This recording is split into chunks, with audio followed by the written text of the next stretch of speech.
everyone. Welcome back to another episode here on the Mindful Experiment. This is your host, Dr. Vic, and I'm excited to be here coming back at you with an episode that I'm really excited to talk about, and really looking forward to your feedback from this, as I know it's going to help elevate. The purpose of this episode is really to help you get back to a reset point and be able to just see life from a different vantage point, to allow you to come back to this consciousness, to understand why we get frustrated, why do we have ups and downs, why do we remember more the negative and so much more. I'm going to try to jam this up all in 20 minutes, give or take. And so I'm looking forward to getting into that. Before we get into today's topic, I have a couple things that I want to share with you. One is we have a Facebook group. I'd love to have you be a part of it. It is where I will be sharing content, sights and wisdom, aspects, and so much more to help you elevate in your life. If you like what I talk about here on the podcast, you'll get more of that there. Trying to share everything in a central location. And so I do it through Facebook and I do it through my Substack community. So join them both. That way you never miss a beat. Second is, if you like what I'm talking about and you like what we've been sharing, I am putting together a group coaching. It's what I've been teaching business owners for the last 5 to 6 years. And I decided to shift that over and bring it to the public. So I'm kind of expanding out my coaching business in a sense. And I am looking for a small group to work with. And these are people who want to elevate in their life, find more fulfillment, deeper purpose, stuff that's going to transcend and stick around with you past this lifetime and much more, and really help you understand the essence of who you are. This coaching is going to go through ancient wisdom, quantum physics, neuroscience, all that fun stuff to really help bring a more understanding to how complete, how wonderful, and how beautiful and amazing you are, and the power you have within yourself to take your life to a whole nother level and so much more. If this sounds like you're interested, join the waitlist. It's in the show notes. Click the link, put your name and email in there. And what will happen is once we have a certain amount of people there, there will be a period of time we'll make announcements to when we're going to be releasing our first group that we're going to, say, hey, here's registration. Anyone that's on the wait list gets a massive steep discount to the program. So take advantage of it. Even, you don't have to, you're not committing to anything, even if you join the wait list, because we'll ask if you are still interested. And if you are, then we'll let you know when we're going to be going to do that. So take advantage of that. That way you can do that. If you're a coach or you're an entrepreneur and you are looking for someone to level up, check out the links in our show note to join a discovery call to level up in your life. So that's what I got for you today. So let's go ahead and let's dive into today's topic. So one of the big things that I've worked on with business owners for a very long time is the mind, and most importantly, the subconscious mind. And when we get into this realm, there's so many ways of how we can access it. There's so many ways of what we can do to work through it. I have a blend of things that I do, and I really use whatever works for the client. But it's one of the things that it's understanding how our mind got to where it is today.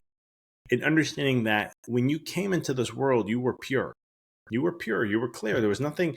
You understood the spirit world. Some people say infant. If you look at the word infant, it means to not talk. And what that means is that you are pure. Once you start to talk, you start to label and you start shrinking your world down. That's why we're very spiritually connected and energetically connected when we're very young. And it's around 6-7 years old as we lose the connection, because the left brain fully develops. There's some neuroscience. And then what happens is we're labeling everything. And the more we label, the more we construct our world to be more and more compartmentalized. Ego, identity, and so forth start to really hone in and become the strong points to our life. And some parts of neuroscience says that at the age of 7, once that happens, the brain kind of already has an estimated idea of what the world is. And it starts to lead the path to that. So there's a lot to that. But I want to help you understand and go a little deeper into this element to why do we get frustrated? Why do we have downs? Why do we get mad and upset? And how do we lose out on the beautiful bliss that's right in front of us? How are we giving away this beautiful experience that we have at every given moment? Every given moment, no matter what happens. And so let's go into this. So imagine that you are, the way things should be is like a TV, a monitor, something, look at your phone, it's black, right? Just there's nothing on there. right? That is what Buddha called like the empty mind. And when you come to that place of empty mind, then you are in an awe and curiosity of everything that happens, because whatever you're coming, you're only seeing it for what it is. And you get to see the beauty of what it is. There's no before experiences interfering with the image. That's why infants are so pure. They don't have that built-in system yet. They don't have that conditioning models yet. They have seeds that have been planted, but they haven't germinated yet. So the vision, that blank slate is always there. It's slowly starting to have images, but not really. Adults, we have so many. Some people call it the onion layer, but we have so many images overimposing that we don't really see what really is. We miss it. And I hope this is starting to, you're seeing, imagining like TV. So here's how the example that can be is you're looking at, let's say you're watching a movie, and the last part of the screen, right? You go to flip to a new movie, that stays. And now you go into the new movie with that image overlaying that movie. Does that make sense? So you have the old last image right there of whatever it was for that movie, and it stays there. And now underneath is the new movie that you're watching. And so now you have an overimposed image on there. That's just one example. How many images do you think you have on where you are in your life? And this is why we lose out on this bliss in understanding of consciousness, being pure right here in the moment, enjoying the moment, not thinking of nothing else, not taking old experiences and bringing them here into the present, which is interfering in your future. Because with karma, I don't want to get into karma right now, but the thing is, it's just those images you keep bringing over and over into new experiences in your present. And what ends up happening is it takes you away from the beauty and all of it all.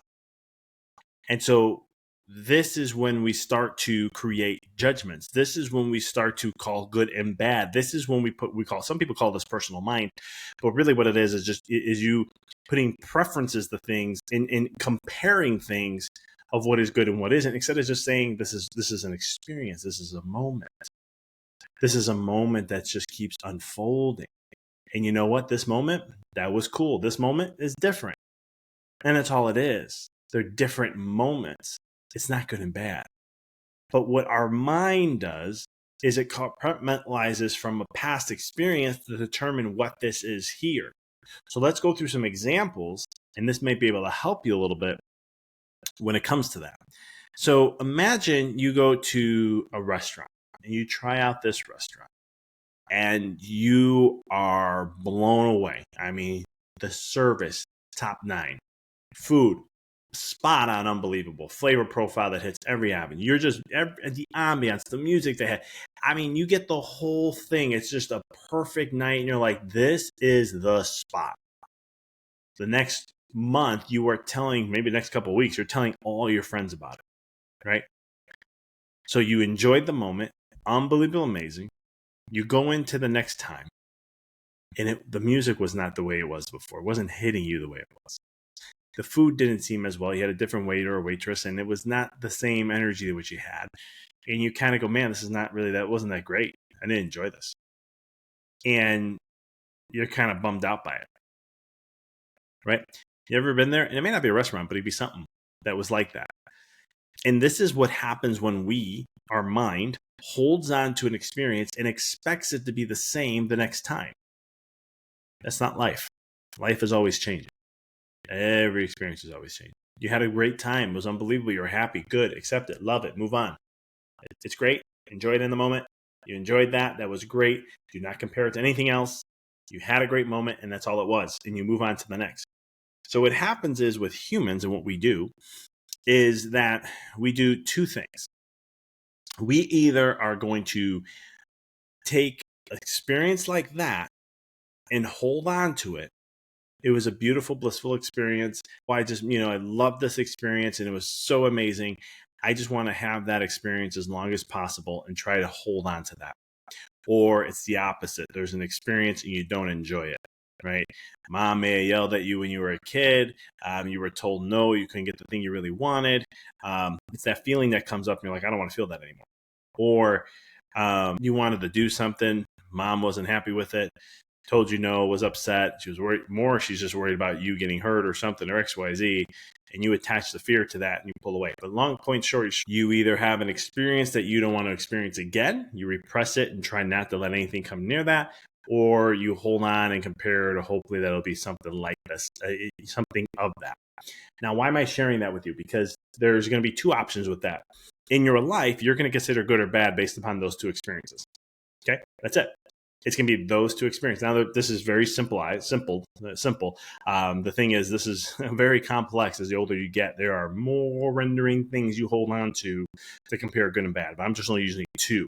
And so that process then in the mind is you constantly are comparing what is good and what isn't.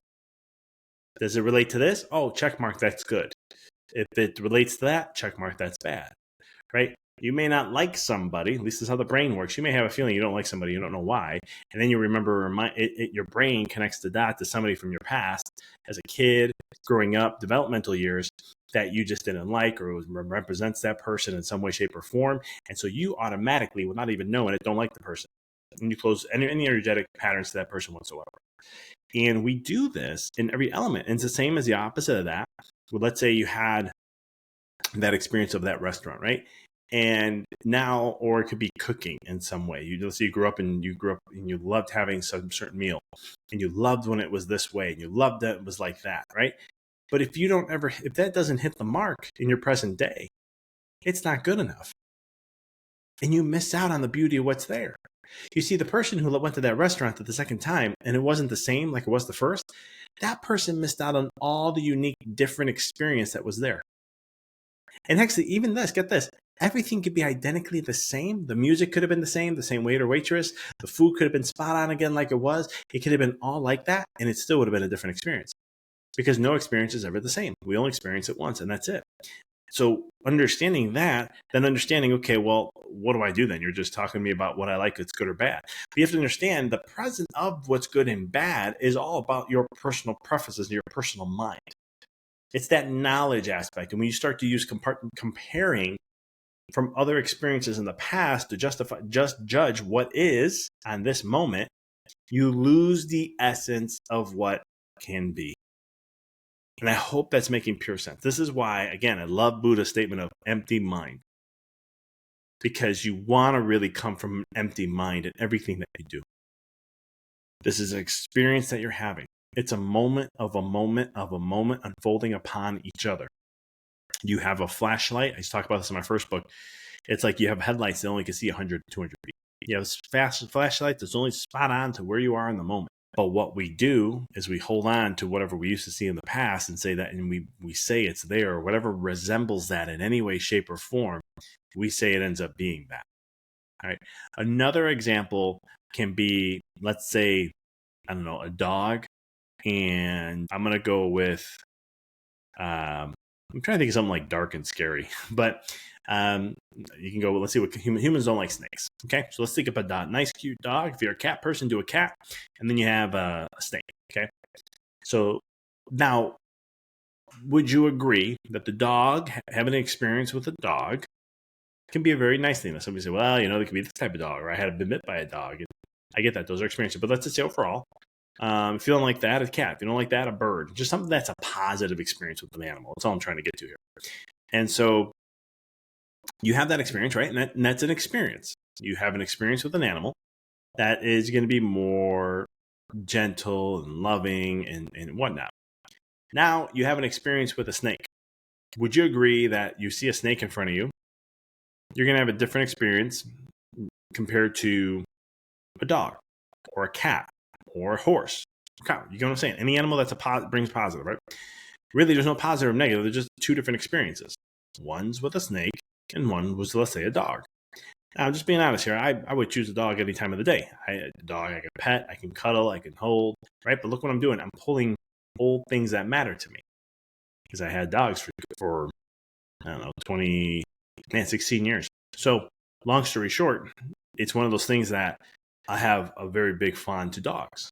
Now, snakes, I can appreciate snakes. I appreciate them behind a glass window, like if I'm at the zoo or something.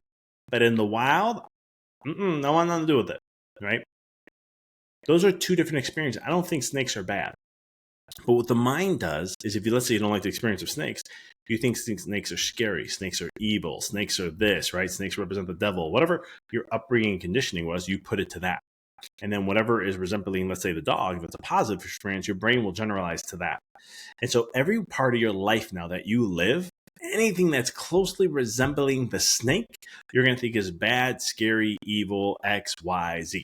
Anything that resembles the dog or the positive emotions with an animal, then all of a sudden you're going to think life is going to be that way. And this is good and bad. Okay, this is personal mind. This is ego. This is identity. This is lowercase self. And so you start to develop this thing and thinking of what is good and bad and breaking all these things. And what that does is it interferes, because now what, all of a sudden you saw a rope and you thought that was a snake. Or what if someone acts a certain way and you represent that to a snake? You're going to think that person's evil. You think they're bad. You see how I'm sharing how we actually mess up our experience. We mess up our soul's experience. We mess up this consciousness that is just here for the moment, to enjoy this blissful moment called life. 13.8 billion years to be right here, right now. And yet we are judging it, saying it's not right, or this, I don't like this, and I don't like that. Instead of just being like, this is freaking awesome. How long did it take to get here? 13.8 billion just to make it to this point? Awesome. This is great. And helping yourself reset to that point. And being in the moment of just awe that life is here and you're experiencing it. You are a spiritual being, have a human being experience. You are just here in the moment and capturing it like it's the first time ever. A blank slate, appreciating everything that shows up and not comparing from the past. These are the teachings of Jesus, of Buddha, of Krishna. They all shared these things in different ways about how to be here. That's why I said, Buddha always said, empty mind. And to me, I always thought that meant no thought. And maybe it does in certain degrees, because I know in meditation you get to that state of empty mind. But I started to learn that is part of that. But the other part of that is empty mind of having no personal mind, no judgment. And when we could come from that place, that's bliss. That's you being in the present moment. That's you actually being at the highest level you possibly can. That is you being your soul expressing in the human experience. That is the merger of the human and the soul come together, where now you just enjoy the moments. And this is why we love seeing kids so much, in the sense of the honest and the pureness and the innocence. And I truly believe it is a mirror, a representation of what we have already within us and what we've lost. And that's why we enjoy being around them so much. But then we say, well, that's just because they're a kid. Wait until they get life involved. No. The only difference is kids are going to want to grow up and they want to become that part because they see it around them all their life and they want to become that. So they lose themselves in that way.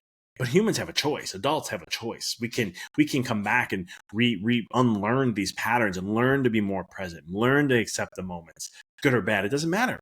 There is no good or bad. It's just different, right? Having financial hardship, going through a bankruptcy, a death of a loved one, versus having, your wedding day, a honeymoon, winning the lottery, whatever. Some people say, well, those are good and those are bad. No, they're not. They're just experiences. And this is a hard one for me to say this, but you have to find the bliss in both, because each experience is here to help you evolve. It's helped to enrich you and help you expand. That's what your soul seeks. And so what we're doing, because of our mind, is we're disrupting the experience. And we're not allowing us to have the full richness of what life has to offer. And this is why we get caught up in, I'm not good enough here, or I didn't do well here, or XYZ. And what this does is, and we do this in a lot of different ways. And the essence of what comes up as a young age with that personal mind, it really just, think about that. I said there's one image, right? I mentioned one image. You're watching a new movie and this image is overlaying it. Well, guess what? You have thousands of those overlaying. You can't even see what's really there, because the mind is always in a state of judgment. It's always in a state of looking from your past, from all those images. Is it a dog or is it a snake? Which one does it represent? Which one is it closer to? And that becomes the experience of your life. And the key thing here is letting go and surrendering to that. Letting it go. And this is work. This is deep work because no one can do it for you. You'll have to do it yourself. But there's tools and tips to get to this point. When I have business clients and they go through some hard times, or let's say you got a client who's been really working at the business 8-9 months and just not seeing the fruit of what they've been doing, but they got the systems in place, they're doing the strategy, they're focusing on themselves, but then they let things get to them. They let the outside world dictate that. They let the outside world come in and pinpoint a pain problem issue that resembles one of those images, right, that you have overlaying, and then brings that to the front. Your consciousness gets distracted all the time. And then you don't get to embrace the moment of that and see things from a different light. You get caught into your old programming, and that's why you have the same experiences over and over and over and over and over again. And this is why you get stuck in these routines of ups and downs and patterns of emotional dysregularity and all these other stuff. And the key point is coming back to remembering that life is just unfolding. This too shall pass. And the key is to let go and have no judgment. That's the hardest part. It's simple to do, but it's hard because you're going to have uncomfortable feelings happen. You're going to feel like you're really in a state of threat. You're going to feel threatened in some way. The nervous system is going to be in a sympathetic state. Your heart rate's going to go up. Your amygdala and your brain's going to fire. Trust me, it's programmed. Your nervous system is programmed. Anything that represents a snake, the fire alarms are going off. And the key is to calm those alarms. Embrace this. This is why I wrote a lot about my book called The Walk in the Dark. How to walk into your darkness. How to sit with it. Because when you sit with it, you find you grow and evolve and you get the answers you need for the sole purpose of what you're trying to achieve. One of the biggest reasons why I wrote that book. But as I look back at my life now and the books I've written, I see a core theme out of them that's what's going to come out with number 4. And it's just one of those things I'm like, that's what I've been writing about. Okay, didn't know that. I was writing for certain purposes, or at least what I thought in the moment. And now I'm looking back going, no, there's a core theme behind all this I'm seeing. And one of the big things is to help people and individuals to really just, let go and be more present. Be here, be now. Act like you've never been here before. When you see the sunset, act like you've never seen it before. Don't compare it to others. Don't compare it to a vacation that you were on that, it was so gorgeous and the way it looked and every sunset from there is never the same. I can share an example of what I did. And I've learned to get better at this is we didn't go on a lot of family. I never went to a beach until I was about 15, 16, ocean-wise. And it was Cancun. And when I first went there, I was blown away. Turquoise waters, white beach. I was just like, where am I? This is paradise. This is unbelievable. A couple of years later, I was on the West Coast, Santa Barbara, and I saw the ocean there, the Pacific. And I was like, that don't look nice. And they had the brownish sand, whatever that is. And I was like, this is not at all Cancun, right? So what did my mind do? I took an old image that I really loved and enjoyed, right? Just like that dog experience. And I overlaid it to my experience in Santa Barbara, and I couldn't soak in everything. So I saw the ocean. I appreciated it, part of it at least. You don't really see an ocean. I saw the greenery and I saw the beautiful mountains, and I love the mountains because I'm like, this is really cool. But I didn't embrace it all because I overimposed that one Cancun image in my head. Over the time, I've learned to appreciate the beauty of all things that's there, right? Appreciate the beauty in all things. Appreciate the difference in all things. Every moment's different. It's not good or bad. It's just different. The way the soul sees these things is just different experiences, different moments. And the more we can just embrace the moment without putting our personal judgment on it, our knowledge of what we have accumulated in this life and our preferences, we come to a place of peace and we get to enjoy more. It's just like in the Bible, they talk about Genesis and they said the tree of knowledge, right? Adam and Eve were in this paradise and kingdom. And then there was the tree of knowledge. And once they had that, then all of a sudden everything changed, right? Their whole entire human experience, their experience of, they didn't have to do anything. It was just pure bliss. And then all of a sudden here comes knowledge. And now here comes the separation from God. Everything I shared here is that. It's the exact same thing. They had pure consciousness. Saw every experiences with empty mind, like Buddha talks about. Once they allowed personal mind to come in, that was the immediate separation from that bliss. And now all of a sudden, everything that they experienced from that moment was vastly different because now they were judging it. They had knowledge. And so they started to compare experience from experience. What is good and what is bad? This is evil, this is good. X, Y, Z. And they started tying that together with personal judgments. And that started to change their experiences of pure bliss. They had everything there. Pure consciousness. It was everything. It was the kingdom of God. And that's what I'm trying to tell you. When you get into the empty mind, that brings you back to your soul. It brings you back to how we are as consciousness. We are pure consciousness, right? And our consciousness, there's a pure essence to it. And then we let the world come in and distract us, right? Again, the world doesn't exist. I know this is going to sound weird. I don't exist when you look at me. When you look at who I am, all I am is atoms and molecules that your brain is your eyes are taking in the certain fragmentations of that, which is light. And from that, it renders that into an image. And then you see what you see. Okay.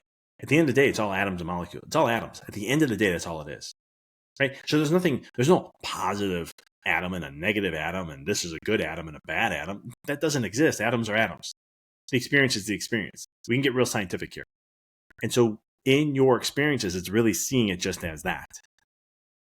And when we can come from that pure place of consciousness, like a kid does, they're still 1, 2 years old, 3 years old, 4, 5, 6, 7, we start losing it.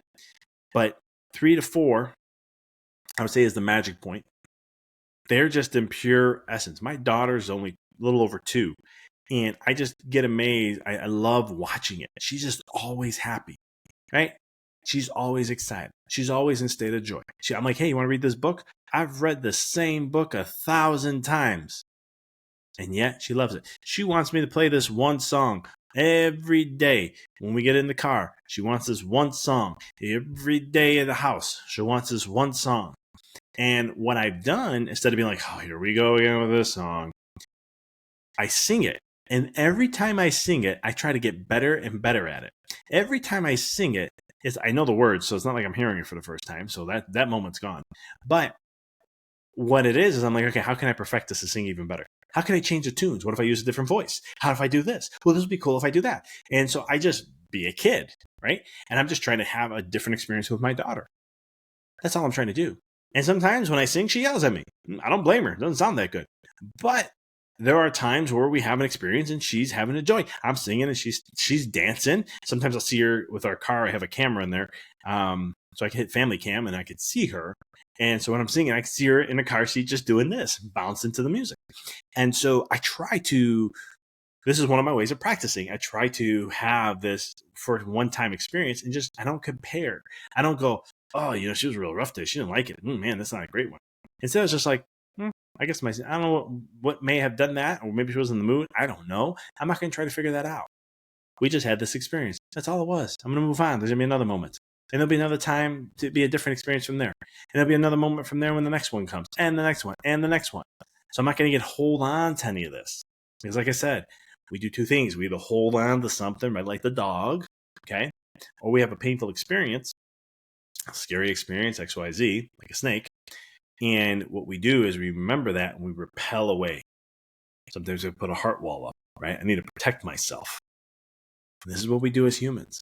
And then we lose out not only on the human experience, but more the soul's experience, even more. We lose out enhancing that experience to the fullest. And that's where we lose out on the bliss and the joy and the peace and so much. And I'm like saying, this is not something new. This is ancient wisdom. I mean, this has been talked about. Jesus talked about it. Buddha, Krishna, the Vedics, the Rishis talk about it. I mean, it's in the Kabbalah. I mean, it's out there. It's all out there. This stuff is all out there. It's not one religion that talks about it. It's many that have.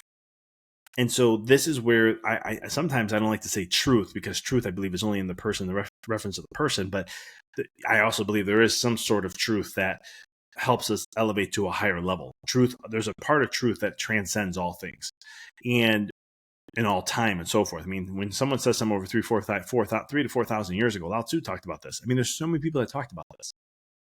And yet it's been transcending time. And what I mean by that is they share something, and yet still it's relevant to today. That's why I like the Tao Te Ching. If you've never read it, you never looked into it, please do it. It'll be a game changer for you. And I'm a big fan of Lao Tzu. And I look at his work 2,500 years ago, and I can look at where we are in today's society. And guess what? It's all relevant. Okay. And that's what I want to kind of leave with you guys here today, is that understanding everything you're doing, you're throwing images on it and you're overcomposing those images. And what you're seeing is not really reality. You're missing it, and you're seeing the essence of your personal mind of which you develop as good as bad. And you're allowing the past in your life dictate that. This is automatic. And what the brain will do is it generalizes things. So we miss experiences. I remember one time I didn't like a math teacher. I couldn't stand him. And my mom one time said, let's look at something else that you like about him. Just find one thing. And what I realized is I did find one thing, and it made it a little easier to appreciate him for who he is. Don't judge, just take it for who he is. And that's what I really got out of that, the experience at least, to help me get an A in the class, or a B maybe. But anyhow, it was taking that moment instead of comparing to someone else, and then be like, yeah, I don't like this guy because he's not like that person. And this is what we do with our life. I don't like my partner because of X, Y, Z. I don't like them because of this, this, and this. You're not appreciating who they are. You're letting old programs and images and everything else render into this world and this time. And that's how you're seeing the person with all your conditioning. That's why they call it baggage. And yet we're looking at that person saying that. And we do this in every facet. We do this in business. We do this in life. This is why I taught this stuff to business owners, because I knew if I could share this stuff to them, they can radically change their business. And I only knew that because it happened for me. And when I saw that for myself, I knew that this would happen to business owners if I can get to business owners and figure out how to way to talk to them without thinking that this is crazy. Because even though I am a business coach and I do teach business strategy and business concepts and all that stuff and how to formulate all business plans and all that. But at the same token, majority of my work was this, and really trying to unhook and what are the easiest ways I can do it without having to explain every single thing. And what was fascinating is those who trusted the process, I saw massive growth in their practices and their business, because I work with chiropractors too. 80% growth in 9 months, doubling their business in less than a year. And one person doubled their business in less than a month. Or seeing 40 to 60% growth in 6 to 7 months, 100% growth, doubling in 8, 9 months. So it wasn't nothing new. It was just working on them and working on what comes up with life, because the more I can understand what's triggering them and what they don't like and what they put the energy to, the more it gave me clues of what to work with them on. You're starting to see how this all works with yourself. And so this is why when something triggers you, it's an opportunity for you to heal. Your mind and your heart are trying to bring it up to your present moment in this time. That's why it's distracting your consciousness to it, to try to give it an opportunity to heal, so you can let go of that, so you can experience the higher levels and experiences of life. Isn't that beautiful? And there's a whole, maybe another podcast, at least a podcast or two, to dive deeper into those elements. But this is some of the stuff that I'll be teaching in my group coaching program. This stuff I'll be walking you guys through, and how to become more aware of this. And I'll get into more of the science, the spiritual side, the quantum side, and so much more. Because, when I get into spirituality now, I always tell people I'm going to back it up with quantum physics and neuroscience. And I'll tell you, that stuff's spirituality in itself. I mean, quantum physics has really jumped into the spiritual realm. It is bridging the gap between spirituality and science. You can't say woo-woo. You can't say that's out there anymore. I mean, you can still choose to, but you can't in the essence of when you have the science backing it up. You can't. It's scientifically been proven now. We have ways of doing that. Just like we know that a thought has its own vibrational frequency, there's going to come a time where we're going to have machines that can read thoughts. And I hope I'm not here for that. But there's going to come that point where they can put a machine and they can read every single thought you have. Because we know it's a certain type of frequency. We just don't have the machines to be that sensitive enough yet to pick up on that vibration. So that's what I leave with you today. I hope that you got out of today. And the whole purpose of this is just to remember that every experience that you're having today is superimposed by past experiences, either good or bad, that you chose. And you're superimposing that into today's realm. So you're not seeing things as is. You're not being in your pure consciousness state. So when we come back, what you have to do is empty the mind, surrender to the process, surrender the moment, and all the things that you've ever thought it would be, and just accept wherever you are, whatever is in this moment, and just embrace it and see it act as much as you can like it's the first time, because it actually is. Your mind says no, but it really is, because remember, there's no two moments ever alike in the entire experience of your life and every other single human's life. There is no two moments that are exactly the same. They're just not. So when you really think about that, every moment is a new moment. But our mind creates it in a way that thinks it isn't. Every time I read a new book, it's a new book. It's the same book we've been reading, but it becomes a new experience. How my daughter's, and then I've been playing with this a little bit. How's my daughter sitting with me? How is she holding me? How's her energy right now? Where's my energy? Where's my mind at? Am I really soaking in the moment? Am I present with her? Am I enjoying this? How am I making this different? Right? How do I make this moment different? Am I just going to sit there and run through this because I'm like, here we go, I got this much time, let me just run through this? Or am I soaking every moment? Take that to your relationships, to your business, to your career, and so much more. And I promise you, you're going to see a massive shift in 30 days if you do this. And I also promise you're going to be very frustrated because you're going to be like, holy cow, this is harder than I thought. Because this is what the real work's all about. I want to appreciate you for tuning in today. Subscribe, please, if you enjoyed the episode. Like, share to someone, and write a review. These things help us get the message out there to continue our success of what we're doing here. As always, until next time, keep rocking and rolling.